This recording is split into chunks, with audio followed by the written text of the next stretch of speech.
प्यारे बेटियों नमस्कार, स्वागत है आप सभी का आपके अपने YouTube channel Allrounder Study Zone पर। साथियों सीईटी 10+2 एग्ज़ाम जो आपका 22, 23 और 24 अक्टूबर को होने वाला उनके लिए राजस्थान जीके के मोस्ट इम्पोर्टेंट 50 क्वेश्चंस और ये ऐसे क्वेश्चंस है कि सीधे आपको एग्जाम में देखने को मिलेंगे। ठीक है, तो आपको क्लास को पूरी देखना है, एंड तक वॉच करना है। चैनल पे पहली बार है तो इनको सब्सक्राइब भी करना है और व्हाट्सअप ग्रुप में भी आप सभी को ऐड हो जाना है। वहाँ पे पीडीएफ अगर चाहिए तो व्हाट्सअप से आपको कॉन्टेक्ट करें। ठीक है, आप हमसे कॉन्टेक्ट ज़रूर कर सकते हो। तो चलिए क्लास की शुरुआत करते हैं साथियों। और एक जानकारी आपके लिए ये है कि जो फ्री बस सेवा है ना, फ्री बस सेवा, जो रोडवेज फ्री बस सेवा है, ये ये इसका जो नोटिफिकेशन है यानी कि इसको जारी कर दी गई है, यानी कि आप फ्री बस में जा सकते हैं और आ सकते हैं बिना कोई शुल्क के। और आपको कम से कम क्या करना है, आपको 2 एडमिट कार्ड एक्स्ट्रा निकालने हैं। 2 एडमिट कार्ड क्या करना है, एक्स्ट्रा निकालना है। क्यों? क्यों? एक तो जाने के लिए, ठीक है, और एक आने के लिए। और कम से कम आप 2 दिन पहले जा सकते हो और 2 दिन बाद में भी अगर आ सकते हो तो फिर भी आपकी जो बस सेवाएँ वो शुरू रहेगी, ठीक है? तो आपको एडमिट कार्ड है वो एक्स्ट्रा निकालना ताकि रोडवेज़ बस में उनका काम आ सके। चलिए क्लास की शुरुआत करते हैं। पहला प्रश्न ये कि महाराणा प्रताप ने चावंड को राजधानी कब बनाया था? तो 1585 में, 1590, 1582 या फिर 1576 में। महाराणा प्रताप ने चावंड को राजधानी बनाया था 1585 ईस्वी में बनाया था। कब? 1585 ईस्वी में। ऑप्शन आपका ए हो जाएगा सही उत्तर। अगला सवाल है कि चंपानेर की संधि किन राज्यों के मध्य हुई थी? जो चंपानेर की संधि हुई थी, ये मालवा और आबू के मध्य हुई थी, गुजरात और आमेर के मध्य, मालवा और गुजरात के मध्य, या फिर मेवाड़ और आमेर के मध्य हुई थी। तो चंपानेर की संधि हुई थी गुजरात और मालवा के मध्य हुई थी। यहाँ पे आप जो सी ऑप्शन से बिल्कुल आपका सही आंसर हो जाएगा। ठीक है, मालवा व गुजरात के मध्य चंपानेर की संधि हुई थी। अकबर की कौन सी बंदूक से जयमल मारा गया था? अकबर की कौन सी बंदूक से जयमल था वो मारा गया था? तो उदय बंदूक से, विजय बंदूक से, संग्राम या फिर जयबाण बंदूक से। तो अकबर की जो बंदूक थी वो थी संग्राम बंदूक। संग्राम बंदूक से कौन मारा गया था? जयमल मारा गया था, जयमल। ठीक है, अगला सवाल है कि दूधवा खारा किसान आंदोलन में जो प्रमुख नेता थे वो कौन थे? देखिए, दूधवा खारा किसान आंदोलन कहाँ पे हुआ था? ये बीकानेर में हुआ था। कहाँ पे हुआ था? बीकानेर में हुआ था। ठीक है, यहाँ पे जो प्रमुख जो किसान नेता थे, किसान नेता कौन थे? तो यहाँ पे हनुमान हनुमान सिंह था। क्या था? हनुमान सिंह। ऑप्शन यहाँ पे डी हो जाएगा सही आंसर। ठीक है, हनुमान सिंह, याद रखना। अगला है कि निम्न में से कौन सा वाद्य एक घन वाद्य है? तो ऐसा कौन सा इसमें से वाद्य है जो घन वाद्य की श्रेणी में आता है? तो थाली है, करताल है, घंटा है, या फिर उपरोक्त सभी। घन वाद्य कौन से होते हैं? वो जिनको जो धातु से बने होते हैं, ठीक है, जो आपस में टकराने से या फिर धातु से उनकी जो ध्वनि उत्पन्न होती है वही होते हैं घन वाद्य। तो यहाँ पे थाली, थाली से क्या है? थाली एक धातु है, करताल भी धातु है, घंटा, घंटा भी धातु है। तो उपरोक्त सभी हो जाएगा यहाँ पे। आंसर की बात करें करेक्ट तो यहाँ पे डी हो जाएगा सही, उक्त सभी। अगला सवाल, राजस्थान की मानक बोली के रूप में प्रसिद्ध है? तो मेवाड़ी है, मारवाड़ी है, हड़ौती या फिर मालवी है। राजस्थान की जो मानक बोली है, मानक बोली के रूप में प्रसिद्ध है, तो मानक बोली कौन सी है? मारवाड़ी आपका हो जाएगा। ऑप्शन से यहाँ पे B is the correct answer. ठीक है, अगला क्वेश्चन है कि हीरो का नाग उदयपुर के किस मंदिर में चढ़ाया जाता है? हीरो का नाग उदयपुर में किस मंदिर में चढ़ाया जाता है? तो ऋषभदेव मंदिर, ऋषभदेव जी का मंदिर, एकलिंग जी का मंदिर, अंबिका मंदिर, या फिर इनमें से कोई नहीं। हीरो का जो नाग है ना, हीरो का नाग, ठीक है, उदयपुर के किस मंदिर में चढ़ाया जाता है?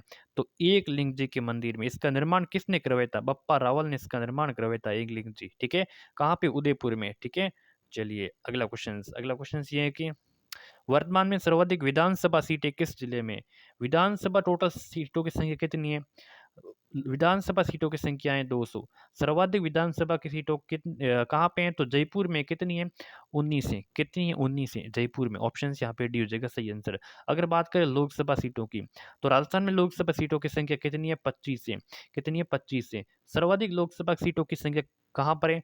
तो वो भी आपका जयपुर ही है। कहाँ पे? जयपुर में। और कितनी है लोकसभा सीटें सर्वाधिक यहाँ पे? तो यहाँ पे कितनी है? 2 है लोकसभा सीटें। ठीक है, 2 याद रखा है बिल्कुल। तो वर्तमान में सर्वाधिक विधानसभा सीटें हैं वो जयपुर में 19 है। क्लियर है? अगला सवाल है कि उच्च न्यायालय की न्यायमूर्ति की जो सेवानिवृत्ति की आयु होती है वो कितनी होती है? उच्च न्यायालय के न्यायमूर्ति की सेवानिवृत्ति की आयु होती है 62 ईयर्स। कितनी होती है? 62 year. Option C is the correct answer. सवाल अगला है कि प्रथम खिलजी सुल्तान जिसने रणथंभौर दुर्ग पर आक्रमण किया था, पहला खिलजी सुल्तान जिसने रणथंभौर दुर्ग पर आक्रमण किया था, तो शहाबुद्दीन थे, अलाउद्दीन थे, मुबारक थे, या फिर जलालुद्दीन थे? बताइए इसका आंसर क्या हो जाएगा, जल्दी से बताइए। तो जैसे ही मैं प्रश्न को पढ़ता हूँ, आप सभी को अपना आंसर है वो कमेंट करके बताते रहना है। तो प्रथम खिलजी सुल्तान जिसने रणथंभौर दुर्ग पर आक्रमण किया था, तो वो जलालुद्दीन खिलजी था। कब किया था आक्रमण पता है? ये 1290 में किया था। और कब किया था? और 1292 में किया था। 1290 और 1292 में। उसके बाद में अलाउद्दीन खिलजी ने किया था। आप सभी को पता है अलाउद्दीन खिलजी का, लेकिन आपको पहली बार आक्रमण किया था जलालुद्दीन खिलजी ने किया था। अगला सवाल है कि गणेश जी का प्रसिद्ध मेला कहाँ भरा जाता है? तो सवाई माधोपुर में, जयमल में, करौली में या फिर भरतपुर में। तो गणेश जी का जो प्रसिद्ध मेला भरा जाता है, गणेश जी का बताइए इसका आंसर। तो गणेश जी का प्रसिद्ध मेला भरा जाता है कहाँ पे? रणथंभौर सवाई माधोपुर में। Option A is the correct answer हो जाएगा। ठीक है, चलिए अगला सवाल है कि श्री बलवंत राय मेहता समिति का गठन किस वर्ष किया गया था? 1955 में, 57 में, 58 या फिर 60 में किया गया था? देखिए यहाँ पे क्वेश्चंस क्या है, क्वेश्चंस ये हैं कि बलवंत राय, श्री बलवंत राय जो मेहता समिति थी, इनका जो गठन किया गया था, ये किया गया था 1957 ईस्वी में किया गया था। कब? 1957। आंसर यहाँ पे बी होना सही है, बिल्कुल आपका सही उत्तर। अगला प्रश्न है कि राष्ट्रीय पंचायती राज दिवस कब मनाया जाता है? राष्ट्रीय पंचायती राज दिवस मनाया जाता है 24 मार्च को मनाया जाता है, 24 मई को मनाया जाता है, 24 अप्रैल को या फिर 24 जून को मनाया जाता है। राष्ट्रीय पंचायती राज दिवस मनाया जाता है तो 24 अप्रैल को मनाया जाता है। 24 अप्रैल को मनाया जाता है। कौन सा दिवस? देखिए राष्ट्रीय, यहाँ पे राष्ट्रीय पंचायती राज दिवस। ठीक है, ऑप्शंस जो भी यहाँ पे सी बता रहे हैं आपका सही आंसर हो जाएगा। अगला सवाल ये है कि भारत का पहला भूमिगत परमाणु परीक्षण कब किया गया था? भारत का पहला भूमिगत परमाणु परीक्षण कहाँ पे किया गया था? जैसलमेर में किया गया। जैसलमेर में कहाँ पे किया गया ये आपको कमेंट करके बताना है। ठीक है, तो मैं बता देता हूँ पोखरण के पास। पोखरण के पास कहाँ पे, ये आपको बताना है। तो भारत का पहला भूमिगत परमाणु परीक्षण किया गया था 1974 में किया गया था पहला। दूसरा कब किया गया था साथियों बताइए? तो दूसरा 1998 में किया गया था। दूसरा अंठाणु अंठाणु में। देखिए कहाँ पे? खातोली में। खातोली में, पोखरण में। राज्य में इंटरनेट से जुड़ने वाली पहली ग्राम पंचायत है। राज्य में जो इंटरनेट इंटरनेट से जुड़ने वाली पहली ग्राम panchayat, very very most important सवाल है। तो फुलेरा जयपुर है, नायला जयपुर है, सिलावट धौलपुर है, सांबर जयपुर में। बताइए इसका आंसर। राज्य में इंटरनेट से जुड़ने वाली जो पहली ग्राम पंचायत है, पहली ग्राम पंचायत तो नायला। नायला कहाँ पे है? जयपुर में। ठीक है, ऑप्शन यहाँ पे आपका बी इज द रेडी, यहाँ पे करेक्ट आंसर हो जाएगा। ठीक है, सवाल अगला है कि बावनगढ़ का लाडला किस किले को कहते हैं? अरे बताइए, लाडलों की बावनगढ़ का लाडला किस किले को कहते हैं? तो कुशलगढ़ के किले को, तिजारा के किले को, बाला किले को या फिर इंदौर के किलों को? देखिए बावनगढ़ का लाडला, ब से बावनगढ़ और ब से बाला। और ये किला कहाँ पे है? ये किला है अलवर में। कहाँ पे है? अलवर में है। ऑप्शन यहाँ पे जो बता रहा है सी, यहाँ पे हो जाएगा आपका करेक्ट उत्तर। अगला सवाल है कि धनुष लीला नामक त्योहार मनाया जाता है साथियों, 12 में मनाया जाता है, 18 में मनाया जाता है, अंता में या फिर मांगरोल में मनाया जाता है? धनुष लीला नामक त्योहार मनाया जाता है तो 18 में। कहाँ पे? अटरू। अटरू कहाँ पे? ये 12 में। अटरू 12 में मनाया जाता है। ठीक है, सवाल अगला ये है कि संत पीपा जी का जन्म स्थान कहाँ पे हुआ था? तो गागरोन में, कतरियासर में, पीपासर में, बिलाड़ा में। संत पीपा जी का जो जन्म हुआ था साथियों, ये हुआ था गागरोन झालावाड़ में हुआ था। ठीक है, गागरोन झालावाड़ में हुआ था। चलिए अगला सवाल ये है कि राजस्थान में क्षेत्रफल के आधार पर दूसरा सबसे बड़ा जिला कौन सा है? क्षेत्रफल के आधार पर सबसे बड़ा कौन सा है? सबसे बड़ा तो जैसलमेर है, आप सभी को पता है। ठीक है, जिसका क्षेत्रफल है 38,401 वर्ग किलोमीटर में है। ठीक है, ठीक है। तो दूसरे नंबर पर कौन सा है साथियों? तो दूसरे नंबर पर आपका हो जाएगा बाड़मेर हो जाएगा। कौन सा हो जाएगा साथियों? तो बाड़मेर यहाँ पे हो जाएगा सही उत्तर। ठीक है, दूसरा सबसे बड़ा जो क्षेत्रफल के आधार पर है वो है बाड़मेर। सवाल अगला है कि शेखावटी क्षेत्र में स्थानीय भाषा में कुएं को क्या कहते हैं? साथियों इस शेखावटी क्षेत्र में स्थानीय भाषा में जो कुआं होते हैं ना, इन कुओं को कहते हैं जोड़ कहते हैं, बावड़ी कहते हैं, बेरा कहते हैं, फिर खू कहते हैं। बताइए क्या आंसर हो जाएगा? तो शेखावटी क्षेत्र में स्थानीय भाषा में कुएं को साथियों यहाँ पे जोड़ कहते हैं। क्या कहते हैं? जोहड़। और ठीक है, जोहड़ कहते हैं। ऑप्शन ए हो जाएगा सही उत्तर। सवाल अगला है कि राजस्थान में नदियों का प्रवाह कितने रूपों में होता है? राजस्थान में जो नदियों का प्रवाह होता है ना, प्रवाह बहता है। ठीक है, कितने? एक तो अरब सागर की ओर बहता है, दूसरा बंगाल की खाड़ी की ओर बहता है, और एक और होता है जो आंतरिक नदियां होती हैं वो भी होता है। ठीक है, तो यहाँ पे टोटल कितने होगी? 3 हो गए ना, 3 हो गए। ठीक है, अरब सागर की ओर, बंगाल की खाड़ी की ओर और आंतरिक। ऑप्शन से यहाँ पे बी हो जाएगा सही आंसर। ठीक है, बंगाल की खाड़ी की ओर गिरने वाली नदी बिल्कुल अरब सागर में गिरने वाली और आंतरिक प्रवाह प्रणाली वाली नदियां। जब पुष्कर की पहाड़ी में भारी वर्षा होती है तो बाढ़ कहाँ पे आती है? वेरी वेरी, इसका मैंने एक क्वेश्चन इसके रिलेटिव मैंने कल करवाया था। जिसका जो जिसका जिस शहर का जो तल है ना, तल वो नदी के तल से भी नीचे है, तो वो बालोतरा था। तो अब इसका बालोतरा था और यहाँ पे बाढ़ आ जाती है। इसका कारण क्या है कि जब पुष्कर की पहाड़ियों में भारी बारिश होती है तो बाढ़ आ जाती है। कहाँ पे? बालोतरा में। क्योंकि यहाँ पे जो पेंदा है ना, तल, वो काफी नीचे है। लूणी नदी ये कौन सी है? जो लूणी नदी है, लूणी नदी से आती है, यहाँ पे बाढ़ आती है। तो लूणी नदी का जो तल है यहाँ का, बालोतरा का तल है, लूणी नदी से भी काफी नीचे, और जो नीचे होने के कारण यहाँ पे क्या आ जाती है? बाढ़ आ जाती है। ठीक है, तो यही कारण होता है। सी आंसर यहाँ पे सही हो जाएगा। कौन सी झील जग मंदिर व जग निवास के लिए प्रसिद्ध है? तो फतेह सागर है, पिचुला झील है, आना सागर है, फिर जयसमंद झील है। कौन सी झील है जग मंदिर व जग निवास के लिए प्रसिद्ध है? तो आपकी कौन सी हो जाएगी? जो जग मंदिर है, जग निवास के लिए प्रसिद्ध है, पिचोला झील, पिचोला लेक वहाँ पे उदयपुर में। ठीक है, इसका निर्माण लाखा के समय इनका निर्माण हुआ था साथियों। लाखा के समय किसने किया था? चिड़ी मार एक बंजारे ने इनका निर्माण किया था। ऑप्शन से यहाँ पे बी हो जाएगा सही आंसर। अगला है कि किस वृक्ष के पत्ते से बीड़ी बने जाते हैं? बताइए अब्बा की बीड़ी किस वृक्ष के पत्ते से बनी जाती है? आंवल, डाक, बीड़ या फिर तेंदू? किस वृक्ष के पत्तों से बीड़ी बनी जाती है? तो बीड़ी तेंदू के पत्तों से बनी जाती है। हमेशा बहुत बार प्रश्न के एग्जाम में आ चुका है, बहुत बार आ चुका है। सवाल अगला है कि केवलादेव राष्ट्रीय उद्यान का नामकरण किसके नाम पर किया गया? केवलादेव राष्ट्रीय उद्यान का नामकरण तो शिव मंदिर के नाम पर, शिव मंदिर के नाम पर केवलादेव राष्ट्रीय उद्यान कहाँ पे है? ये केवलादेव घना पक्षी विहार भरतपुर में है। इसका नामकरण किया गया था शिव मंदिर के नाम पर। ऑप्शन से यहाँ पे बी सही उत्तर। कागजी टेराकोटा के लिए जो प्रसिद्ध हैं तो वो उदयपुर है, जोधपुर है, भरतपुर है, अलवर है। कागजी टेराकोटा के लिए प्रसिद्ध है, बताइए इसका आंसर, बताइए जल्दी से। कागजी टेराकोटा के लिए अलवर प्रसिद्ध है। कौन है? अलवर है। ठीक है, सी डी आंसर यहाँ पे हो जाएगा बिल्कुल आपका करेक्ट उत्तर। सवाल अगला है कि किशनगढ़ हवाई अड्डे का उद्घाटन कब किया गया था? अक्टूबर 2017 में, अक्टूबर 2018 में, दिसंबर 2017 में, दिसंबर 2018 में? देखिए, किशनगढ़ हवाई अड्डे का उद्घाटन किया गया था तो ये अक्टूबर 2017 में किया गया था। 2 अक्टूबर आई थिंक ऐसी कुछ डेट थी। ठीक है, तो 2 अक्टूबर 2017 में किशनगढ़ हवाई अड्डे का उद्घाटन किया गया था। सवाल अगला है कि किस मंदिर के बारे में कहा जाता है कि उसके निर्माण में पानी के स्थान पर घी का इस्तेमाल? साथियों, पानी के स्थान पर घी का इस्तेमाल किया गया था। जो भाड़ासा का जैन मंदिर बीकानेर में है। भाड़ासा का जैन मंदिर कहाँ पे है? ये बीकानेर में है, जिसका पानी के स्थान पर घी का इस्तेमाल किया गया था। उसकी नींव में पानी के स्थान पर घी का इस्तेमाल किया गया था, तो वो था भाड़ासा का जैन मंदिर। बहुत ही इंपॉर्टेंट सवाल है। राजस्थान का दूसरा दूसरा हवा महल किसे कहा जाता है साथियों? राजस्थान का दूसरा हवा महल बताइए। तो खेतड़ी महल को, जोगी महल को, फतेह प्रकाश या फिर मुबारक महल को?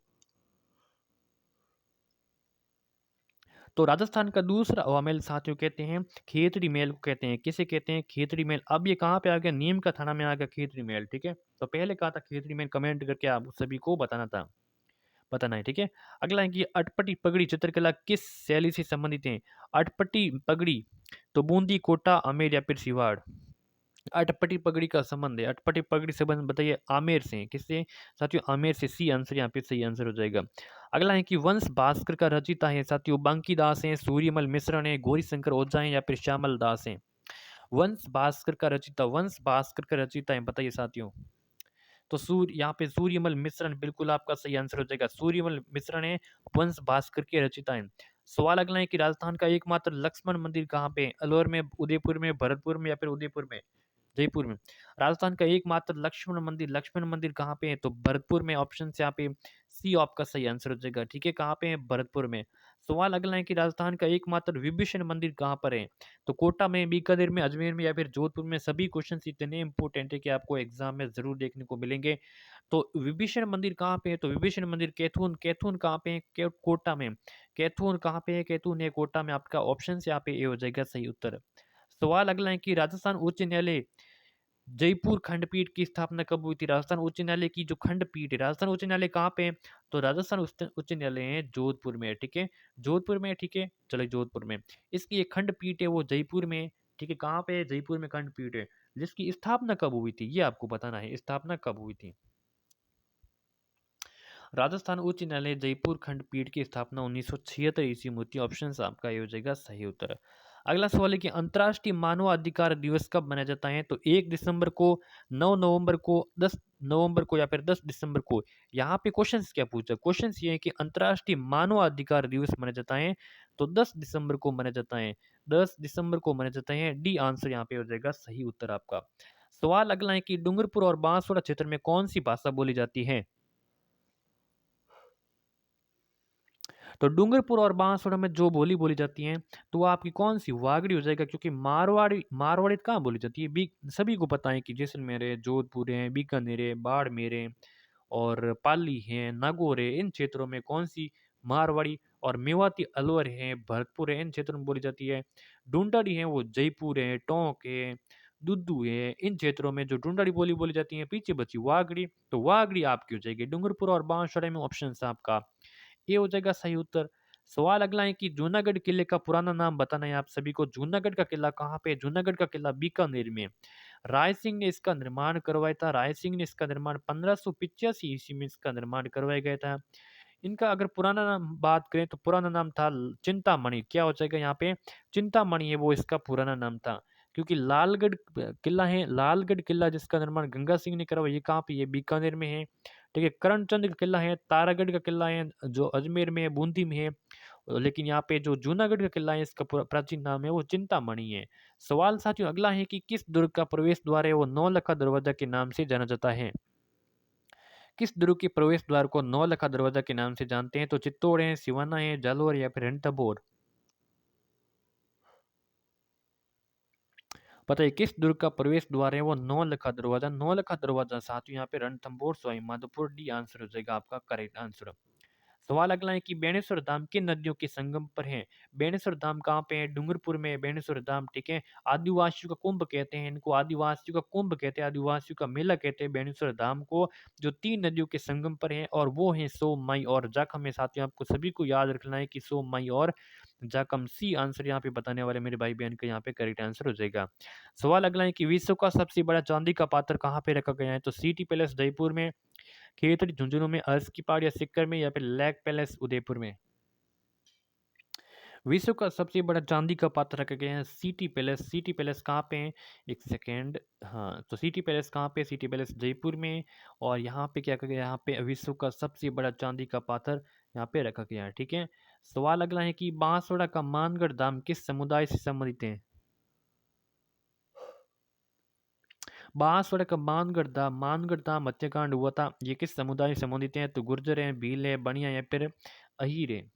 तो राइट आंसर यहाँ पे हो जाएगा भील। भील से संबंधित है, बी आंसर बिल्कुल आपका करेक्ट आंसर। सवाल अगला है कि लोक देवता देवनारायण जी का मुख्य मंदिर कहाँ पे है? लोक देवता देवनारायण जी का जो मुख्य मंदिर है तिलवाड़ा में, आसीन में, रामदेव या फिर पंचाट में। तो इनका जो मुख्य मंदिर है वो आसीन, आसीन कहाँ पे? आसीन है भीलवाड़ा में, आसीन है भीलवाड़ा में। तो लोक देवता देवनारायण जी का मुख्य मंदिर कहाँ पे है? आसीन भीलवाड़ा में।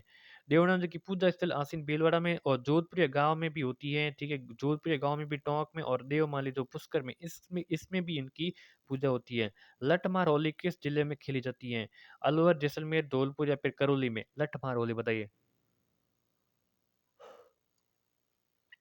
लठ मार होली कहाँ पे खेली जाती है ये? ठीक है, बताइए इसका आंसर। एक होती है पत्थर मार होली। पत्थर मार होली तो कहाँ पे? बाड़मेर में खेली जाती है पत्थर मार होली। लेकिन लठ मार होली यहाँ पे पूछे, लठ मार होली तो आपको करना है करौली करना है। और कहाँ? और एक और जिला है, एक है भरतपुर जिला। भरतपुर व करौली, करौली में कौन सी लठ मार होली है वो खेली जाती है? अगला सवाल है कि 24 मंदिरों की नगरी किसे कहते हैं? रणकपुर को, बालोतरा को, किराडू को या फिर ओसिया को? 24 मंदिरों की नगरी कहते हैं ओसिया को। किसे कहते हैं? ओसिया को 24 मंदिरों की नगरी कहते हैं। D answer is the correct answer. सवाल अगला है कि राज्य में अब तक कितनी बार राष्ट्रपति शासन लागू हुआ था? तो 4 बार, 3 बार, 6 बार या फिर इनमें से कोई नहीं। तो राज्य में अब तक कितनी बार राष्ट्रपति शासन लागू हुआ? राष्ट्रपति शासन टोटल 4 बार लागू हुआ था। कितनी बार? 4 बार। ऑप्शन यहाँ पे ए हो जाएगा आपका करेक्ट आंसर। सवाल अगला है कि राज्य के प्रथम विधानसभा की कुल सदस्यों की संख्या कितनी थी? राजस्थान की जो पहली विधानसभा थी उस पहली विधानसभा में सदस्यों की संख्या, तो बिल्कुल उस समय थे 160 थी। कितनी थी? 160। यहाँ पे सी आंसर हो जाएगा सही आंसर। वर्तमान में सभी को बताएं कि 200 हैं। राजस्थान का उच्च न्यायालय कहाँ पे है? जोधपुर में। इसका मैंने जिक्र मैंने पहले भी किया था। ठीक है, जोधपुर में। अगला सवाल है कि नरेंद्र मंडल का गठन कब किया गया था? तो 1921 में, 22 में, 24 में, फिर 25 में। बहुत इंपॉर्टेंट है। नरेंद्र मंडल का जो अध्यक्ष था वो कौन था? तो अध्यक्ष था वो गंगा सिंह था। राव गंगा सिंह था, लेकिन इसकी जो गठन किया गया था, तो ये गठन किया गया था 1921 में किया गया था। बहुत ही वेरी वेरी मोस्ट इंपॉर्टेंट सवाल है। अगला सवाल है कि मेवाड़ की रावल शाखा की स्थापना किसने की? देखिए, मेवाड़ में कितनी शाखा बँट गया था? 2 शाखाओं में, ठीक है? और कौन-सी? एक तो थी रावल थी, दूसरी आपकी राणा या फिर सिसोदिया शाखा थी। राणा या फिर सिसोदिया शाखा थी, ठीक है? ये आपस में बँट गया। अब ये पूछ रहे हैं कि मेवाड़ की जो रावल शाखा थी, रावल शाखा, इसकी स्थापना किसने की थी? तो इसकी जो पहला शासक था, तो यहाँ पे कौन था? तो खेम सिंह था, खेम सिंह था। तो ऑप्शन से यहाँ पे हम क्या करेंगे? खेम सिंह को यहाँ पे सही आंसर करेंगे, ठीक है? अगला सवाल है कि राज्य में तांबा यानी कि गार्नेट गार्नेट का सर्वाधिक खनन किस जिले में होता है? टोंक में, उदयपुर में, जयपुर में, फिर अजमेर में होता है। तो राज्य में तांबा गार्नेट का सर्वाधिक खनन होता है, तांबा गार्नेट का टोंक में होता है। ऑप्शन यहाँ पे आपका ए होना चाहिए, बिल्कुल आपका करेक्ट आंसर, ठीक है, टोंक में। अगला सवाल है कि जुलाई 2007 में किस बांध में दरार आई थी? 2007 की बात है, यहाँ पे किस बांध में दरार आई थी? तो हेमामास बांध में, जोई बांध में, उम्मेद सागर या फिर जसवंत सागर में। तो जुलाई 2007 में जो बांध में दरार आई थी, तो वो था आपका जसवंत सागर। और कहाँ पे? ये जोधपुर में। जसवंत सागर बांध कहाँ पे है? जोधपुर में है, ठीक है। क्लियर है? बिल्कुल क्लियर है। तो बस आज के सेशन में इतना ही। कैसी लगी क्लास? लाइक शेयर सब्सक्राइब और नोटिफिकेशन को भी ऑन कर देना।